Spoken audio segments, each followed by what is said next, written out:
ladies and gentlemen, within the efforts of the government of the Republic of North Macedonia to meet its strategic goal for full-fledged membership in the EU, the Secretariat of European Affairs is organizing a series of events in multiple municipalities across the country where the information caravan of events is being implemented under the motto of Fair of EU Values. Within this caravan, we'll be presenting the opportunities and benefits offered by the EU membership.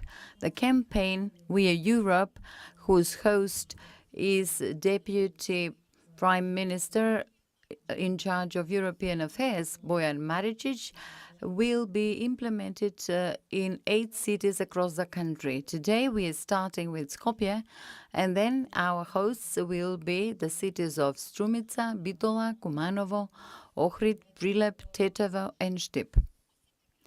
In each city, there's going to be a thematic area: culture, energy, tourism, agriculture, economy, youth, infrastructure, and social affairs. The Secretariat of European Affairs and the government of the Republic of North Macedonia are promoting European values in a time of important decisions for all of us, for the citizens of the country, and in the spirit of European democratic and cultural values. On this occasion, I am inviting you by a round of applause to open up the beginning at this square of Jadran. The honor to open this event will be granted to the Prime Minister Kovacevski, by which the We Are Europe campaign is officially launched. You may take the floor.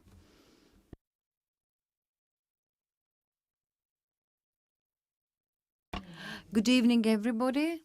First of all, I would like to thank the Sector of European Integration for the organization of this debate and hearing. I wish to thank the Municipality of Center for this wonderful space, to thank the Spanish ambassador who virtually hosted us in front of his home to develop this hearing, because Spain is presiding with the EU. Spain is specific of another thing, which is that prior to the elections in Spain, the opposition of the Prime Minister Pedro Sanchez, who is a social democrat like myself, were bragging with a 2-digit leadership, such that now Pedro Sanchez is again making up and drawing up a government, and it's going to be the same in our country. First of all, let me clear 3 dilemmas, and we have the media with us. There is a high number of citizens that I wish to welcome. First of all, that after a long period of time, the President of the European Council in Bled and again on the TV of Slovenia said that there was a specific determination for the EU enlargement in 2030, which is the very same year that we are saying the Republic of North Macedonia will be ready in. And I wish to deny the propaganda paid by third countries that do not wish to see this country in the EU, to deny the structures of the former national security services of the former Yugoslavia that are also not wanting to see this country in the EU, and those whose businesses think can be work only in isolated countries. The President Macron said yes, Europe in multiple gears, but this means that the ones that are ahead of with their reforms will enter the EU in 2030. I wish to welcome our today's panelists, and I'm glad to give my speech before Blagica Petrovska, Krešnik Bekteši, the Spanish ambassador, and I can see a former Prime Minister, Professor Bučkovski, who is sitting in the back. I wish to welcome him, the MPs, the ministers, and everybody else who is in attendance at this square. And I'm honored to be the first one discussing in this series of hearings that is dedicated to the most significant topic, that is to say, the economy. Before I get started with the facts and effects and benefits of the EU integration so far, and finally our EU membership, I would wish briefly to address the fact that all the strategic decisions made by this government and that were made in the past have a very clear goal, which is the economy development, private sector development, new jobs and better paid jobs. That the reforms were the right ones and generating results can be seen from the growth of salaries, of minimum wages and pensions that have reached the highest possible level ever in the independent Macedonia and North Macedonia. We have the highest number of employees in the country today, the highest level of foreign direct investment, domestic investments. We have the highest number of newly opened positions in the country and the lowest level of unemployment in the history of the country. And I will provide some comparisons. Back in 2016, the minimum wages in the country amounted to 10,000 dinars.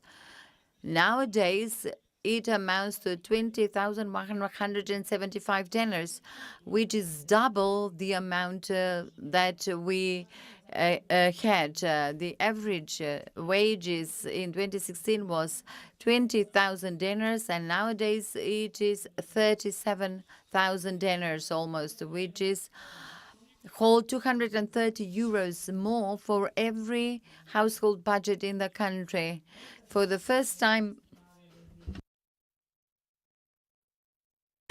ever, we made a systemic decision for the growth of pensions. The minimum pension was 7,800 dinars, and nowadays the minimum pension is 12,500 dinars. A new increase is expected in September. The average pension has been increased by 40% compared to 2016. If back then it was 13,000 dinars, today it is now 19,000 dinars, and a new increase is taking place in September, and another one taking place next March in 2024. This is because Jovana, who is here, and Fatmir Bitici and Besimi, together with the Union of Pensioners Association, adopted a new methodology by which pensions are growing continuously without depending on anybody's political will. Foreign direct investments in 2016 amounted to 330 million euros, while in 2020, in the most difficult year, foreign direct investments amounted to 754 million euro, double the amount of 2016. If we are talking about the level of investments in the technological and development zones, in 2016, they amounted to 600 million euro. Nowadays, in 2023, they amount to 2 billion euro. If back then they amounted to 600 million euros, all factories built within 1 year, the newly agreed investments amounted to 1 billion euros. And what are the new investments bringing about? In back 2016, the number of employed in foreign zones was 2,600 employees with minimum wages. Today, the number is 17,000 with double the amount, and the propaganda is only spreading history and lying among the citizens. What is very important is that since 2016 so far, up until now, the total number of unemployed persons was reduced by 52%. The rate of unemployment in 2022 had a historic drop, and it amounts to 14%, and in 2016 it was 24%. We have seen an increased employment within a year of 9.5%, and when you're riding down the highways, you can see billboards in front of the factories seeking workers. And if you ask the chambers of commerce, then companies are asking for imported workforce because the wages are at a higher level now compared to what they were 6 years ago. These positive results can be both increased and multiplied. The continuation of Euro integration processes is the only way to do that. And what I've just read, the comparisons between 2022 and 2026, results from the Euro integration policies and openness of this government. I followed the former minister who wrote a long status on Facebook and specified his results. But this is the comparison. His results back in 2016 were these, and these are the results in 2022. And you may make your own assessments. Who said 7,000 employees and who said 16,000 employees? Who has given pension of 7,000 denars and who has given pensions of 20,000 denars. So people should make their own assessment. There are many other indicators showing the positive effects of the EU, not only the membership, but also the accession process. This has been seen by all the countries that went through the process of integration to the EU, and they have all seen positive economic indicators that ensured higher living standards and better livelihood for their citizens. And North Macedonia is the same case. No matter how difficult our path to the EU is hard. The EU has invested 3.3 billion euros in our country through grants, economic macrofinancial assistance, investments in agriculture. That affects the total livelihood and improvement of the infrastructure in the country. Entry into the EU will further strengthen the positions of the companies in our country, open up new trade perspectives that will positively influence their profits, wages, and GDP of the country. And I will again address those that are seeking alternative scenarios for Macedonia. I'll share one piece of data with you. GDP of the EU and the United States of America is 60%, accounts for 60% of the world GDP. I can see them today speaking on social media that the country should go to BRICS. The entire BRICS accounts for 25% of the world's economy without any connections with us, very far away from us. All the others account for 15% of the global economy. The greatest economy, the greatest development, and the richest countries account for the EU and the United States. 60% of the global economy, greatest state reserves, greatest exchanges, greatest salaries, and that's why everybody wants to go to the West. Nobody went to the East. Everybody wants to go to the West.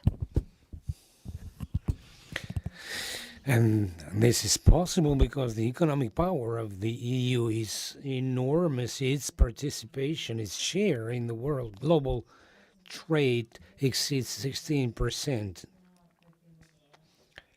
In 2021, the trade between EU and other countries is 18.3 trillion euros, which is incomparable to any other countries in the world. And this is possible because the Union consists of 500 million happier and more prosperous individuals who have opted for their future to be based on social justice, economic prosperity, and highest level democracy. The assessment indicates that the EU, on account of being a huge market and the countries working together, their income are higher by 10% only on that account, and that when it translated into gross GDP and income translate into 850 euros per capita in the EU. And this is why I say the EU is the goal for all of us citizens that want such better living conditions. And that is why for each country, both for those in the EU and those in the region, integration into the EU is much better than isolation and looking for utopian scenarios for this, because we need the unique access to the EU market, because becoming a member will mean an increase by 80 to 90% of the GDP of countries that become members. The single market offers larger investments, higher levels of innovation of companies, higher levels of cooperation, and access, of course, to a larger labor and more qualified labor force in the entire union. Let me also address several specific examples of countries that have accessed the union. As for FDIs, the new EU member countries following their accession had FDIs that were higher by 28%. For example, Romania, for the 5 years following its entry into the Union, had 7 billion euros of FDIs. In the Czech Republic, 5 years following the entry, 8 billion of foreign direct investments. In the Slovakia, their FDIs went from 3 to 4 billion. Slovenia from $500 million to 1 billion euros of foreign direct investments. In Bulgaria, that went from 3.6 up to 6.2 billion of FDIs. Malta is the most typical example, as a small isolated island country.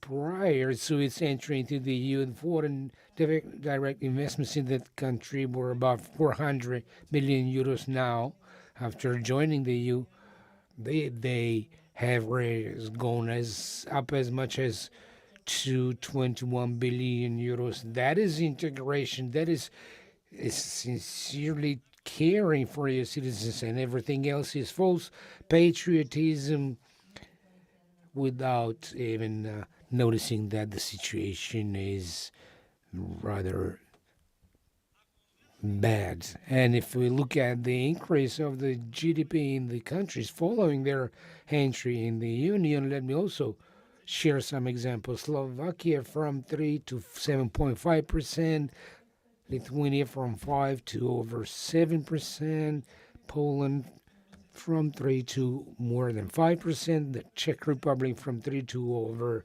7, Slovenia from 3 to more than 5%. All of these countries have doubled, and some of them have even more than doubled their GDP following their entry into the Union as compared to prior to that. And when we talk about salaries, some of the countries in their first 5 years following their entry in the EU, the salary increase was 3 times higher than that before they were members. And this applies to neighboring countries that joined the Union and the remaining countries that were part of the former Eastern Bloc. Their salaries and standard were lower than the salaries in all former Yugoslavian countries, and today, following their accession to the Union, their both average and minimum wages have risen as much as up to 200 times more. And this is why what was inconceivable in the past, we never had our citizens going to work in Slovakia, the Czech Republic, and Romania. They do so now. Why? Because they get better jobs and better paid jobs there. These countries were never better than us. They only became better than us following their accession to the Union, and that was the sole reason behind it. And all of this presented in this way may seem to all of you just figures, but in reality, all these figures translate into true benefits for the citizens, as in a higher living standard, a higher purchase power, higher salaries, and greater number of better paid jobs. And this is what our citizens want and expect, and what we will do for our citizens.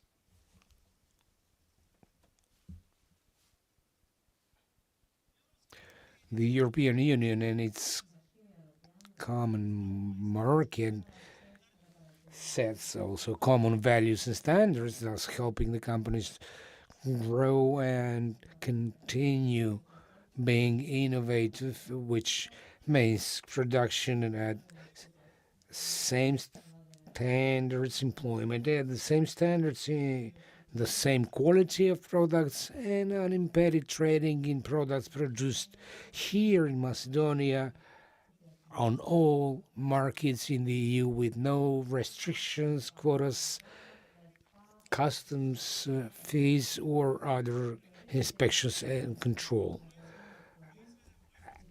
A product of a EU member country is a product of the EU and is traded throughout the entire common market. On the other hand, this common market also provides for a higher economic development and better business climate and structural reforms, better rule of law and better democracy, and more successful fight against corruption. But what is most important of all is the opportunity for small companies, especially to attract new investors and new employees and grow into medium-sized and large companies that will compete on the European market.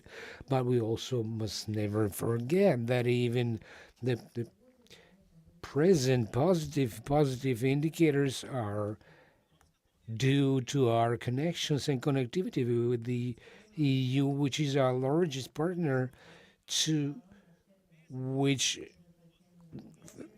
go 80% of our exports and 80% of our FDIs come from EU member countries, meaning that the domestic companies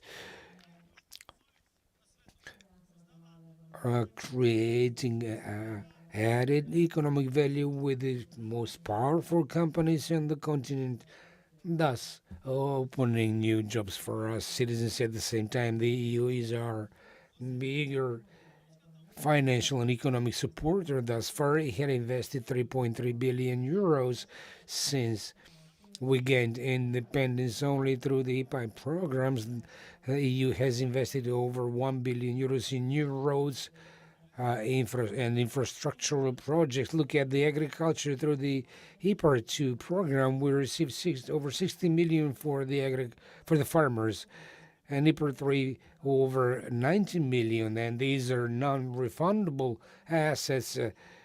That means that our economy functions and has the same functional standards, and the EU has also helped us through the largest crisis with over 100 million euros and an additional 160 million euros in the form of budget support.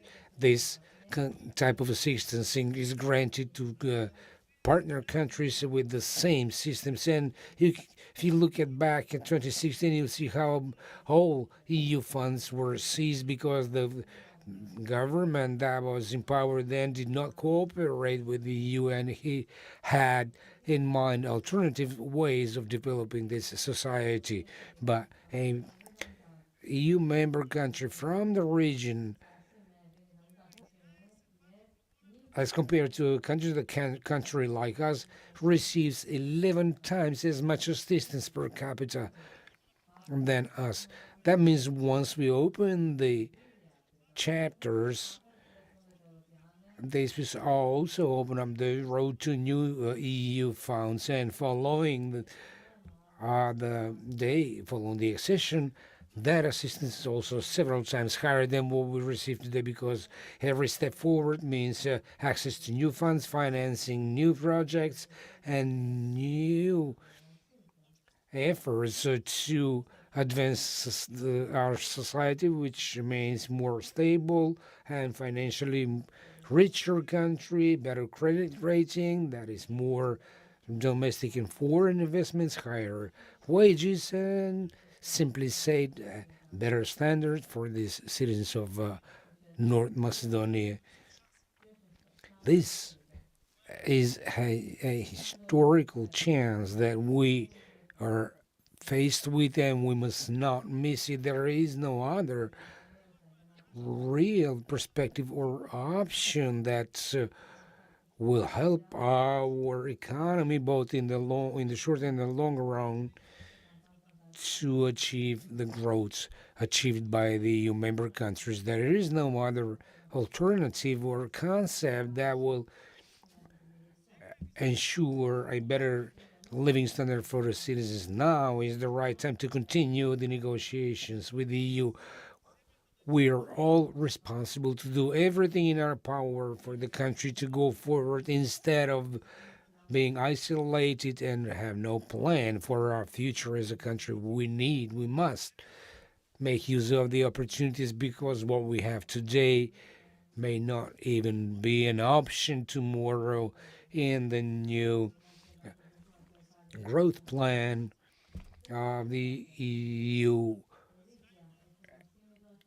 involves an increase of our access to the EU funds, of increase of the regional cooperation, and acceleration of the reforms and integration of the countries into the common European market. This is a plan for integration into the EU market. It's not a fiction, it's not something that is unreal, and it's something that is being worked on by the Western Balkan countries and the EU. When I talk about these things, I do not have in mind any political points that can easily bring political parties to power using false patriotism and talking about the past, where no one can make any promises, and by creating history among the citizens, we will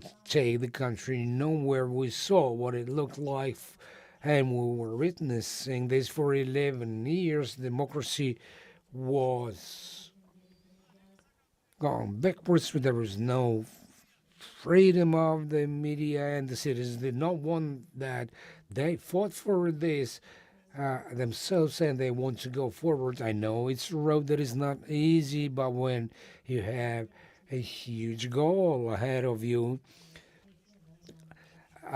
nothing is difficult, and I'm ready to do this. And I know that by 2030, North Macedonia will be the first Western Balkan country that will become a EU member state. I want to thank you. Long live Skopje, long live the citizens of Northern Macedonia, and long live European Macedonia.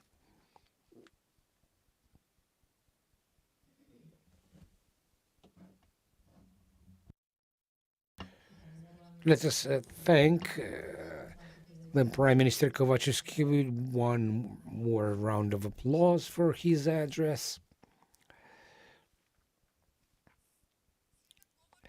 The next to take the floor today is a speaker who is the host of the We Are Europe campaign, the Deputy Prime Minister in charge of European affairs. I give the floor to Mr. Bojan Marecic.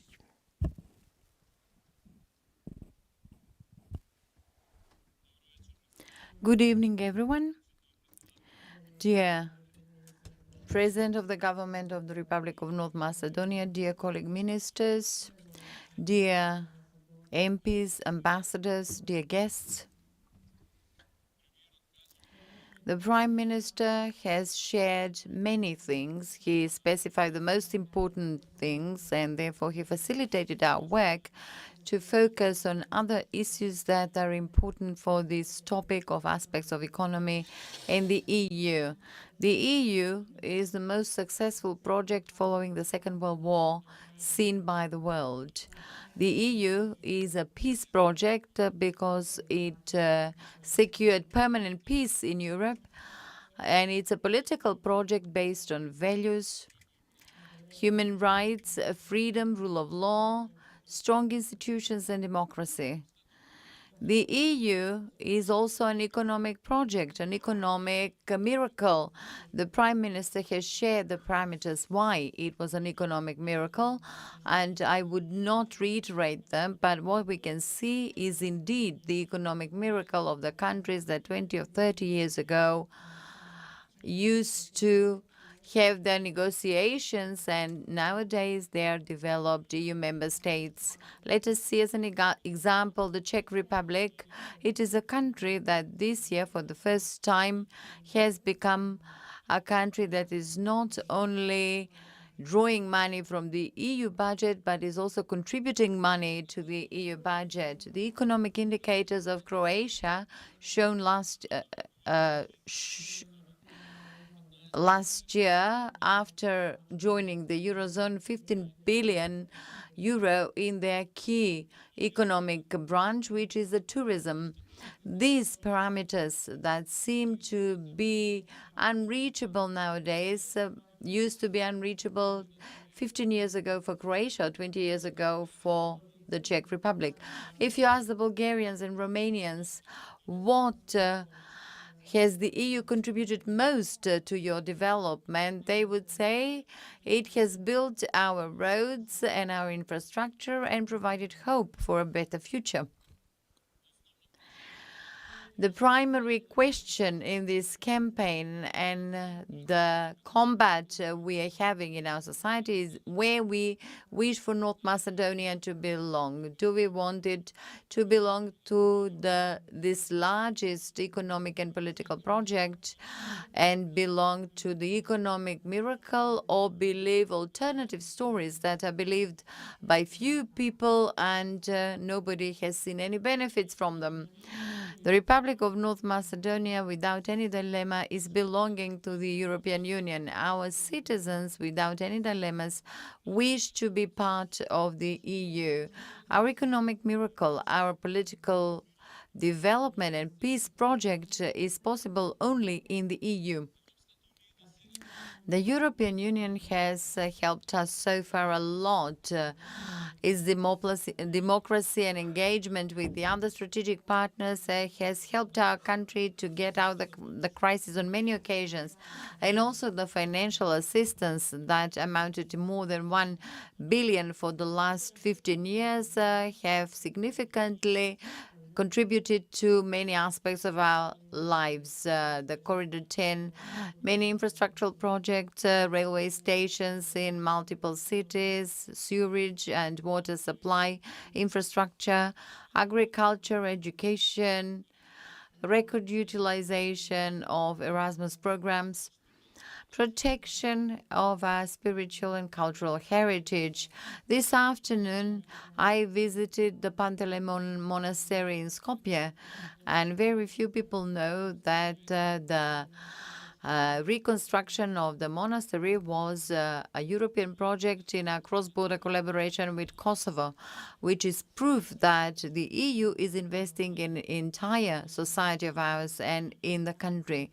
The plan mentioned by the Prime Minister is a plan to become part of the EU policies prior to our becoming a member state, which means a plan for many reforms and speedier liberalization and speedier access to the European market. The common market is our only opportunity for development, completing our mosaic, Macedonian mosaic of North Macedonia, of a successful multicultural, multi-ethnical and prosperous society is possible and viable only through the EU. If now we are using 1 billion euros through the IPA projects in 15 years' time, once we become an EU member state, will be using from the structural and cohesion funds 1 billion a year, which is a huge difference. In the past 15 years, we used about 1 billion euro, and Croatia within 10 years has used 25 billion euros. Therefore, it is possible for them to be in the Eurozone and Schengen, and therefore our young people nowadays are going to work in Croatia. Let us retain our young people here and open up these opportunities at home, create our economic miracle of North Macedonia through the EU. May European North Macedonia live long.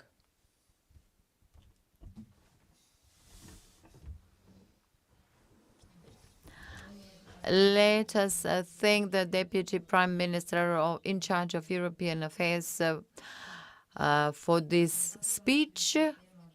Since our topic for today is economy, we are honored to invite the Minister of Economy, Krešnik Bekteshi. You may take the floor.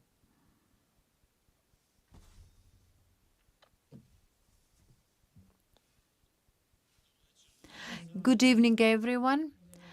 Dear Prime Minister, Mr. Kovacevski, Deputy Prime Minister Maricic, dear colleagues, dear ambassadors, dear citizens. My speech was prepared by my team regarding the economic benefits through the EU membership and certainly through the EU negotiations opening, but I won't dwell on it, but I was inspired by the speech of the Prime Minister and my colleague Maricic, the economic miracle of the EU. I would like to share with you very briefly a number of examples why the EU is an economic miracle and the countries that are not EU member states and some eastern countries are still facing issues. Our country is part of the European continent. Maybe we have had a difficult past under other systems and we wish to change that now. We can do it only through the economic miracle named the European Union. And the economic miracle named the EU does not allow for 10, 15, or 20 individuals to hold the entire economy of a country hostage in 20, 30, or 40 years. Unfortunately, this is happening in Russia, in Eastern countries, and they has happened in our country in the most recent years prior to the change of government in 2017. One example, all of you here, hundreds of people who are attending and the ones who are following on the media since the independence of the country in 1991, please name 10 to 15 most significant business people in our country in 1991, 2001, 2011, and nowadays 2023. If there is a change in either one or two, I publicly share with you here that we have indeed made huge progress, and I can guarantee you that there is no change in those oligarchs back then compared to the nowadays oligarchs. And why am I saying this? Because we, as a country, should be working to the benefit of young people, and young people should not see their future only in public administration. They should see their future in competitiveness. They should become competitive through sharing their visions and work and to be able to compete with those oligarchs in the past 20 years and not to just strive for finding a job in public administration. Can a young person compete with these 10 to 15 oligarchs of the last 15 to 20 years? I haven't heard of such people, and our young people would wish to see that, and because of that they go to foreign countries, and they can compete with multi-million companies through their work and innovation. They can do that, and they're thinking, can we do that in our country? No, because there is one businessman here who has been covering 95% of the market in a given sector for 30 years now. There is another businessman that covers the market in another sector, the third one in the fourth sector. So where can young people find their place? They should leave the country. And the EU has mechanisms, it has reforms that every country should implement, which is anti-monopoly policies that should be incorporated by all of the countries. Screening of how such investments are being made, should be performed, and certainly there are ideas to develop this, but only through competitiveness does the EU provide for these possibilities. Therefore, let us retain the young people in our countries. Unless we render policies that are not discriminating against any citizens, we cannot count on any progress. If you're a child of a business person of the 20 years ago, or you're a child of a farmer, but you indeed have a vision, innovation, possibility to compete with the child of the person who has held the monopoly in the country as the Republic of Macedonia. And therefore, anti-monopoly policies, policies of equality, providing equal opportunities for each individual citizen, regardless of the group of people they belong to. Young people would wish to see the EU, and we are here to fulfill this dream. Those politicians that wish to block the country, those politicians who extended concessions, and through their concessions they received shares in foreign companies, and those companies where their shareholders are against the country, we are witnessing that, should not receive the support of our citizens, because in addition to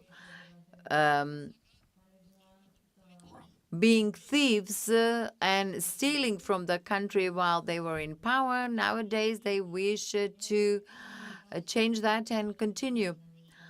You should look for the name in the White Palace, the Minister of the VMRO, DP and MNA, and I will disclose the name once the procedure is over. Thank you. Let us give one more hand for Minister Bekteshi. The next to take the floor will be the Ambassador of the Kingdom of Spain, and he will address us in Spanish, but we'll have translation in Macedonian.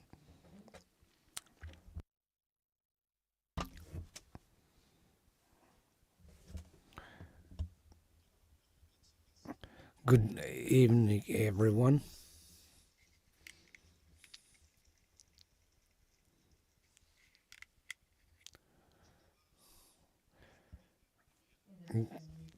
Dear Prime Minister Kovačevski, Mr. of Economy Bekteshi, Minister Spasovski, Kostadinovska, Stojčevska, Minister Trenčevska,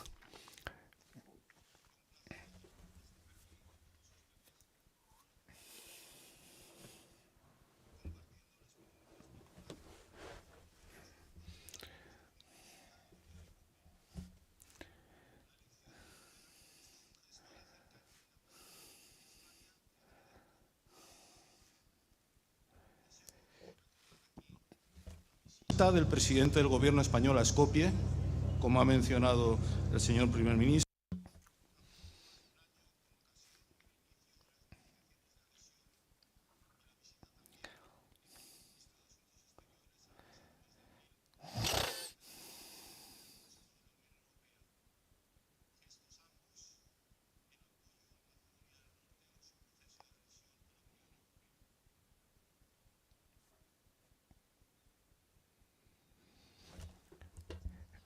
It gives me pleasure and honor to be here with all of you in front of the Embassy of Spain, and I can share our experience and the benefits from becoming an EU member states.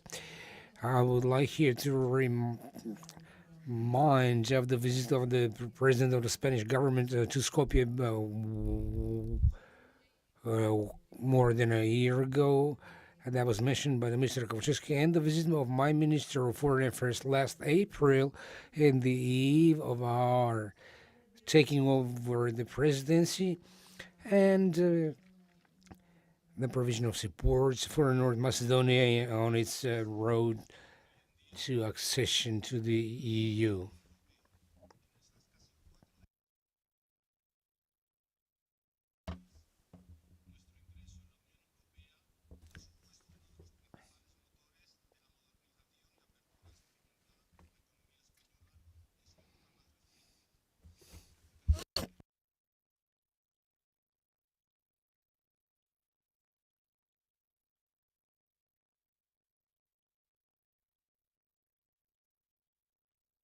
Legal y regulatoria ha favorecido nuestro comercio hacia los Estados miembros y también hacia terceros. Today, we are talking about what Spain's membership in EU meant and means today. Since we became a member back in 1996, our entry into the EU was one of the main drivers of the opening up of the Spanish economy in its latest period, that also led to higher budget stability and structural reforms. The legal harmonization reform harmonized our trade with the EU member countries and with third countries as well. Proporciona también una garantía de paz, seguridad y estabilidad, que en ocasiones damos por descontadas.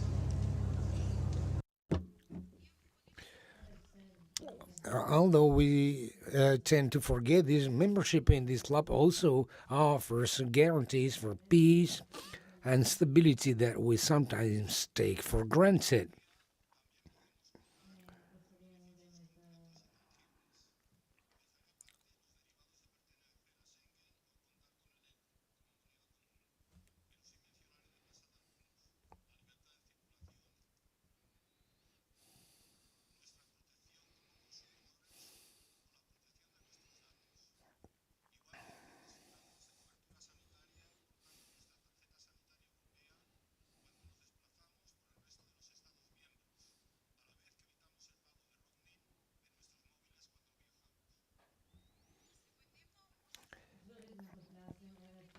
We can talk all day about the specific benefits. So let me put aside the benefits from belonging to the Schengen zone and the euro as a common currency, and let me mention several other benefits like the freedom of movement. If you work in any of the member country, you can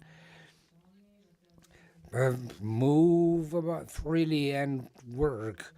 Also, we provide highest level data promotion, and we provide health care through the introduction of a health card, while at the same time we cover the roaming costs for people while on the road.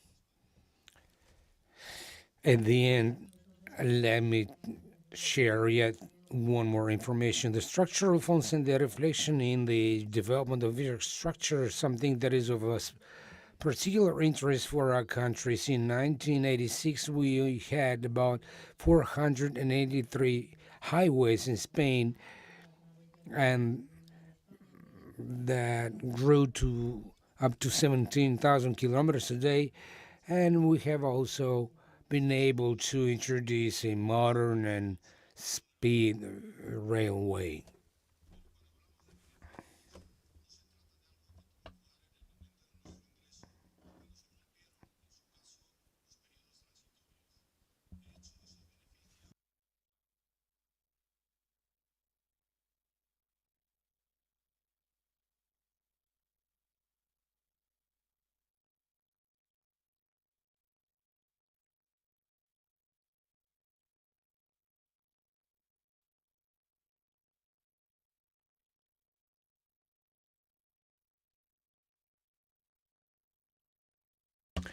These are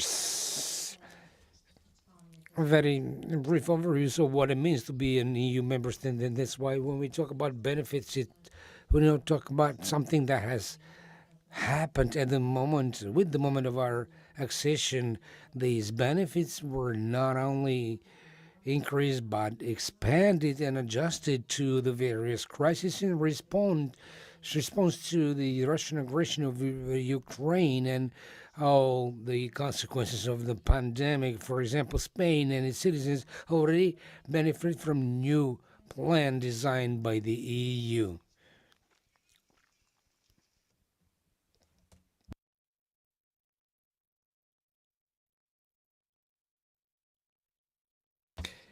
Once again, let us give a round of applause to Mr. Jose Lozano Garcia, the Ambassador of Spain, especially for addressing us in Macedonian. The next one is Irina Kimuska from Coffee Angel.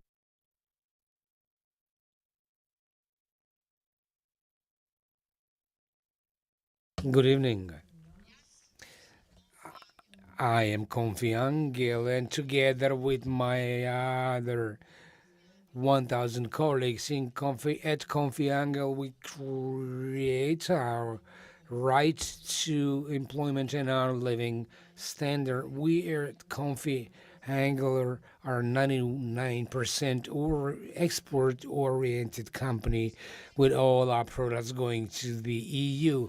What is most important, let me share this with you know that we at Confi are already Europe, and you know why? Because our buyer and at the same time our supplier which is very of key importance in the entire business cycle of creating a company, and or the fact that our buyers are in Europe means that we have no other option but to work in line with the European standards. So we've gone deep into the new century, and it bears with it new challenges and changes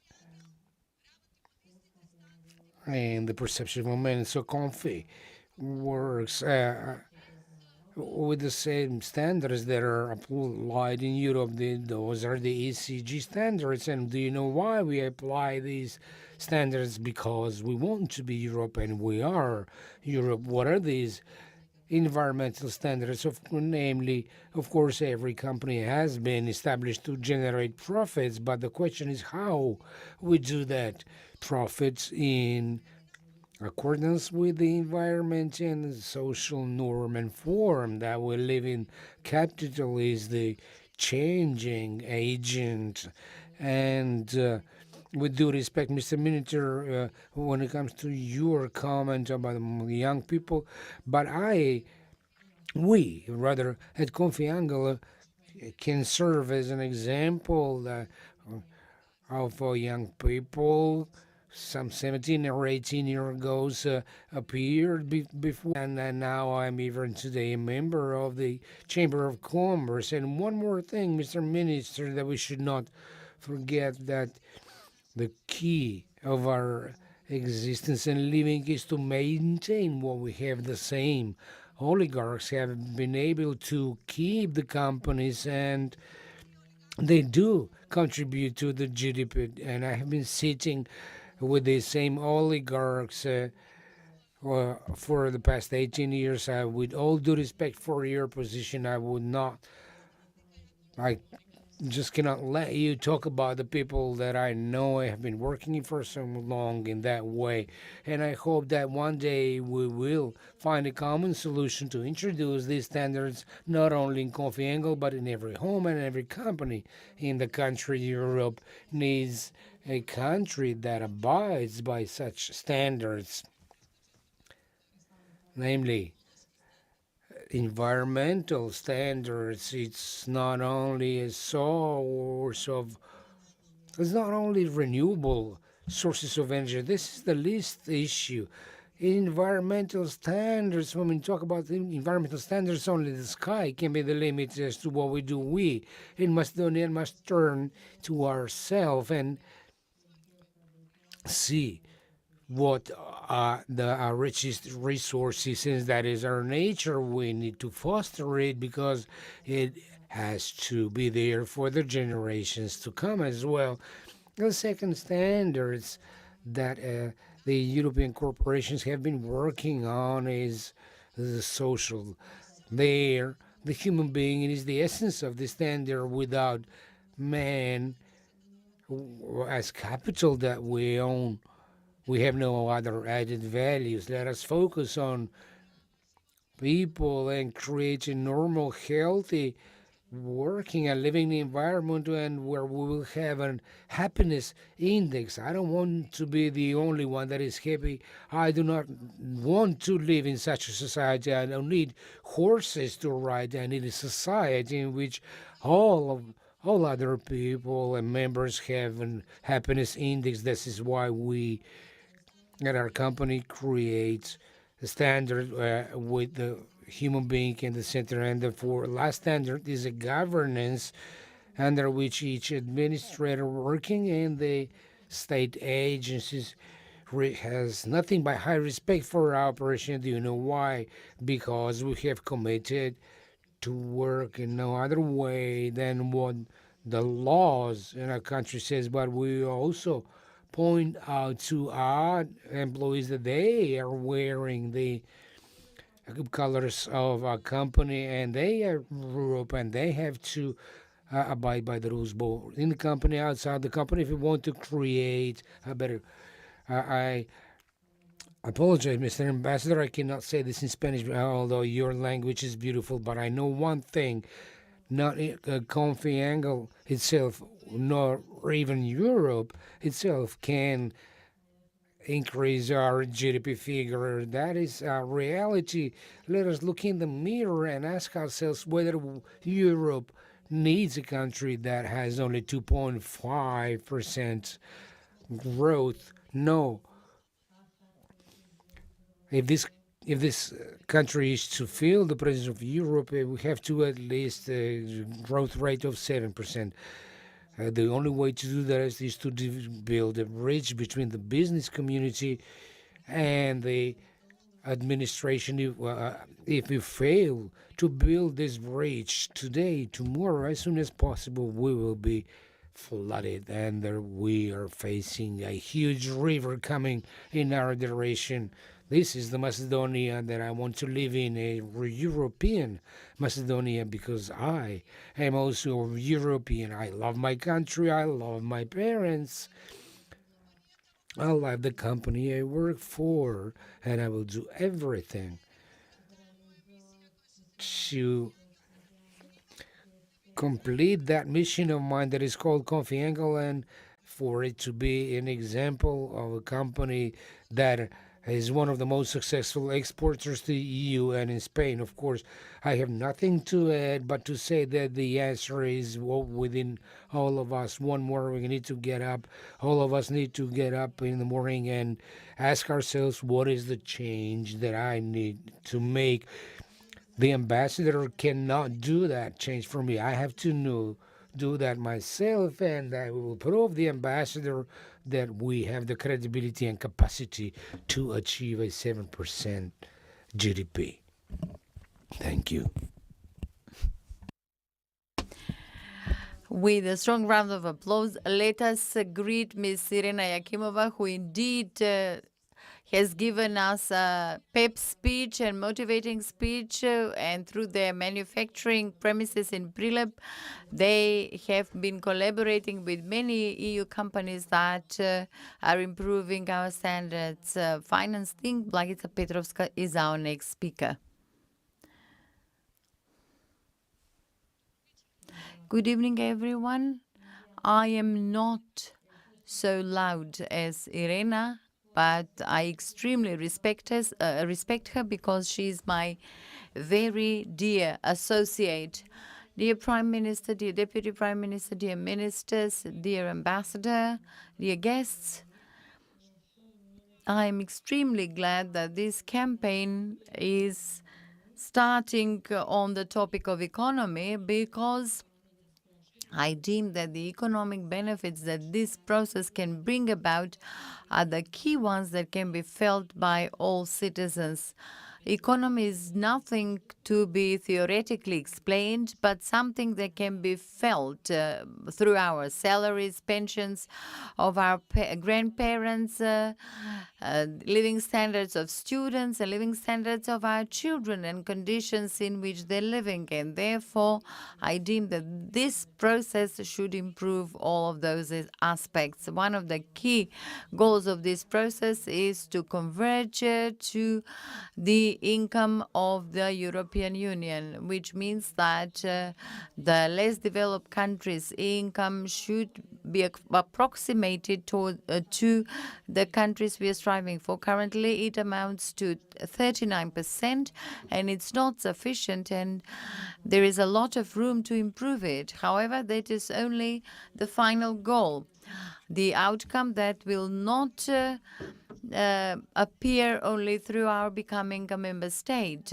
We need to transform through harmonization of our laws, harmonization of our policies, institutions that will provide the same quality and standards as the ones of the EU. Competitiveness is one of the key drivers of this process of income convergence. That is to say, to what extent our companies and our skills as individuals can compete with those in the EU. Therefore, it requires a lot of factors. Then labor, skills, qualifications of the business sector, what amount of investments can we attract, how many investments we can make.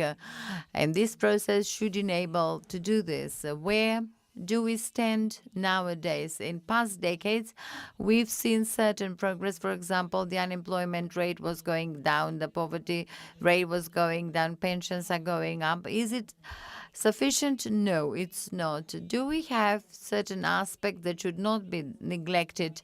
For example, aspects that regard human capital, literacy, and competitiveness. By literacy, we are at the bottom of all countries. In competitiveness, we have moderate competitiveness, and this should be our key motive. Why we need structural reform, why we need this process. In what way does the EU and the negotiation process help us in these intentions? There are a few aspects. I won't share any numbers because we exhausted all the figures of what the EU is offering in terms of improvement. However, what this process can offer us is, first of all, a long-term goal and vision, because one of the key weaknesses is the short-term planning. We create policies for 3 or 4 or 5 years during the term of office of politicians or the government. However, certain structural reforms, such as closing the gap in the labor market or increasing literacy, should require reforms taking for decades. We need to start our educational reform today in order to have labor in 10 years' time that would be sufficiently productive and skilled to make profit for the companies and raise the companies. And structural reform implementation, meaning better infrastructure, not only road infrastructure, but energy infrastructure, digitalization infrastructure. then structures that will enhance labor force skills, then access to funds that will support these reforms. For example, I'll take two sectors that are very relevant and mean a lot for human capital: education and healthcare. If we view as percentages how much we allocate from our budget, we might be comparable with the EU level. But if we see what kind of absolute amounts are allocated, you will see that the investment in one student for mandatory schooling is 3 times less than what is invested by the EU. Here, we are facing differences because our budget faces certain limitations. We lack the financial capacity to support certain key reforms, and there we should see the benefits of the EU, where in key reforms, in key sectors, we will receive support. Number 4, clear rules. For example, the economic criteria contains clear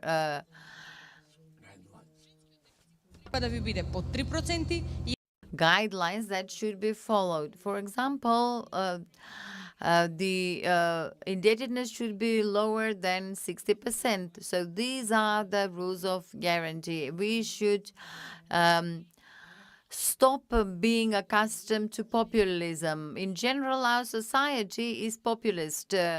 We are putting ourselves in a temptation to spend on political measures that are not effective but requested by the electorate. If we follow these criteria, we won't get tempted so easily. Can we do it alone? No, we cannot. Not that we are lacking the capacity, but sometimes we are not consistent as a society. We are inclined to making policies which are not based on proof. We are inclined to corruption. And therefore, this EU negotiation process, first of all, is our final goal and a form of regulation that should show us the right way. And then I'll go beyond the economic speech. I have a message from my generation. My generation is not that old to be indifferent of what will happen in the country. Maybe my generation does not opt for leaving the country as a first option compared to the current generations. However, we have the responsibility to our children and our families in what kind of economy we wish to live and what kind of economy we wish to see in 10 years' time. We were a generation of the transition, but we had an opportunity to see what the livelihood is like in the developed countries. And we wish to see this country to become a country of stability and certainty, because the key feature of this country is emigration. The only form to stop emigration is to offer stability and certainty to the current and my generations, and say that in 10 to 15 years you'll have the future. Thank you very much.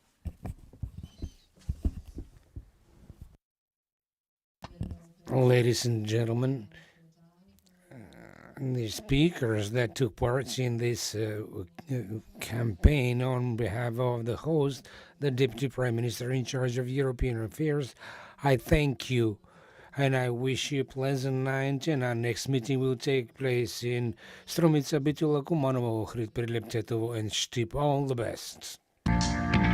Con te, così lontano e diverso. Con te, amico che credevo perso. Io e te